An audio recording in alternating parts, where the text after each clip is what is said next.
Everyone, कैसे हैं आप सभी। तो एक बहुत बड़ी वैकेंसी बीपीएससी की ओर से आप लोगों को देखने को मिल रही है। जैसे कि आप सबको पता है कि बीपीएससी टीआरई 1, बीपीएससी टीआरई 2 और बीपीएससी टीआरई 3 के बाद में अगेन बैक टू बैक जो है वो आप लोगों को वैकेंसीज देखने को मिल रही है। एक और वैकेंसी जिसके बारे में आप लोगों को थोड़े दिन पहले जानकारी मिल गई थी कि वैकेंसी आने वाली है, लेकिन ऑफिशियली जो है वो कल ही हम लोगों को पता चला है कि इसकी 40,247 पदों पर आप लोगों को वैकेंसी देखने को मिल रही है। ये वैकेंसी है प्रधान शिक्षक की यानी पीआरटी की, जिसका नोटिफिकेशन आउट हो चुका है। अब कब से इसके फॉर्म फिल होंगे, क्या इसका सिलेबस रहने वाला है, कौन कौन इसके लिए अप्लाई कर सकता है, कितने साल का एक्सपीरियंस चाहिए, नोटिफिकेशन जो है वो इंटरव्यू इसके अंदर होगा या नहीं होगा, नेगेटिव मार्किंग होगी नहीं होगी, कितने मार्क का पेपर आएगा, इन सब के बारे में आज की वीडियो में मैं डिटेल में डिस्कस करने वाली हूँ। तो वीडियो को एंड तक देखिएगा और वीडियो पसंद आए तो चैनल को सब्सक्राइब जरूर करिएगा और अपने दोस्तों के साथ में शेयर करना मत भूलिएगा। तो फिर चलिए बिना किसी देरी के वीडियो को स्टार्ट करते हैं।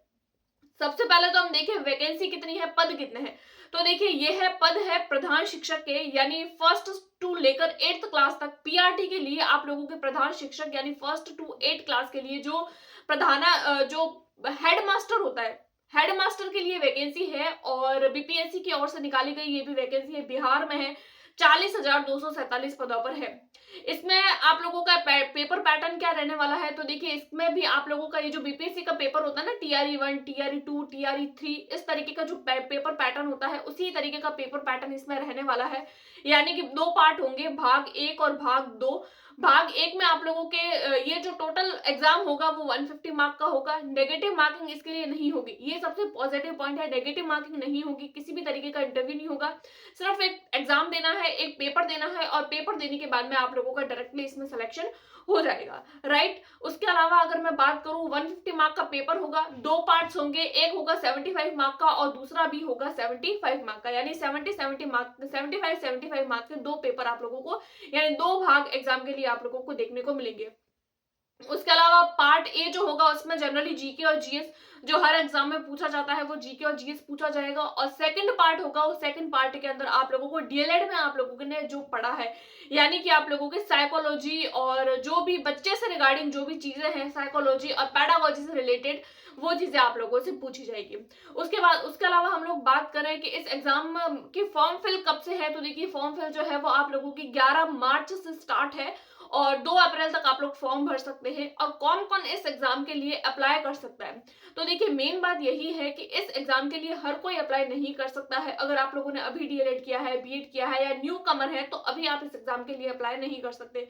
ये एग्जाम है वो हेडमास्टर के लिए है और हेडमास्टर के लिए मेन इंपॉर्टेंट बात ये होती है कि अगर आप ऑलरेडी बिहार में या फिर अगर आप लोग ऑलरेडी टीचर है गवर्नमेंट लगे हुए, 8 साल का एक्सपीरियंस आप लोगों को होना चाहिए, तो ही आप लोग जो है वो इस एग्जाम के लिए अप्लाई कर सकते हैं। अगर आप ऑलरेडी टीचर हैं, बीपीएससी 1 में भी अगर आप लोग सेलेक्टेड है, बीपीएससी 2 में भी अगर आप लोग सेलेक्टेड है, तो भी आप इस एग्जाम को अप्लाई नहीं कर सकते हैं, क्योंकि उस एग्जाम को हुए भी तो अभी तक आप लोगों को सिर्फ ज्वाइनिंग हुए को 1 या 2 साल ही तो हुए, ज्यादा टाइम नहीं हुआ है। 8 साल का एक्सपीरियंस आप लोगों के पास में होना जरूरी है। अगर आप लोगों को 8 साल से ज्यादा एक्सपीरियंस है government teacher, as a government teacher, तो आप इस एग्जाम के लिए अप्लाई कर सकते हैं। और 11 से लेकर जो 2 अप्रैल तक है वो आप फॉर्म फिल कर सकते हैं। अगर आप लोग एलिजिबल हैं, 8 साल से ज्यादा का एक्सपीरियंस है, ऑलरेडी गवर्नमेंट टीचर है किसी स्कूल में, तो फिर आप लोग इस एग्जाम के लिए फॉर्म फिल कर सकते हैं। बाकी मुझे नहीं लगता कि मेरे चैनल से जो जुड़े हुए हैं, क्योंकि मुझे पता है कि हम हमारे चैनल पर सीटेट के लिए और जो बीपीएससी वगैरह और भी कोई अदर स्टेट एग्जाम होते हैं उसके लिए प्रिपेयर करते हैं। जो टीचर लगा हुआ है वो तो इस एग्जाम के लिए नहीं अप्लाई कर सकता, बट जानकारी आई थी तो सोचा क्यों ना एक बार जानकारी दे दी जाए। उसके अलावा आप लोग, मुझे पता है कि आप सभी न्यू कमर्स है और न्यू कैंडिडेट है जिन्होंने हाल फिलहाल में बीएड किया है, सीटेट किया है या फिर सीटेट के लिए या बीपीएससी के लिए तैयारी कर रहे हैं, तो आप लोग उस पर फोकस करिए, क्योंकि अभी आप लोगों के लिए वो जरूरी है, प्रधान शिक्षक की भर्ती जरूरी नहीं है। बाकी मुझे जानकारी देनी थी इसलिए मैंने दे दी। उसके अलावा बीपीएससी की तैयारी के लिए हम हमारे चैनल पर तैयारी कर रहे हैं। प्रीवियस ईयर क्वेश्चंस मैं आप लोगों के साथ में डिस्कस कर रही हूँ, काफी सारी वीडियो 10 या 11 वीडियोस मैंने आप लोगों के साथ में शेयर करी है, आप लोग उसको देखिए, अपनी तैयारी को और ज्यादा मजबूत करिए। तो ये थी कुछ प्रधान शिक्षक की बातें। आई होप आप लोगों को ये समझ आई होगी। और इसके अलावा और भी कोई जानकारी मिलती है किसी और टीचिंग एग्जाम को लेकर तो हम आप लोगों को जरूर देंगे। आई होप आप लोगों की बीपीएससी की तैयारी बहुत अच्छी चल रही होगी। कैसी चल रही है आप लोगों की प्रिपरेशन, वो आप मुझे कमेंट करके जरूर बताइए और टेस्ट जरूर दीजिए जो हमारे चैनल पर चल रहे हैं, और टेस्ट देने के बाद में आप लोगों को कितने मार्क्स आ रहे हैं वो भी मुझे कमेंट करके जरूर बताइए। आई होप आप लोगों को वीडियो पसंद आई होगी। Please like, subscribe and share. Thanks for watching.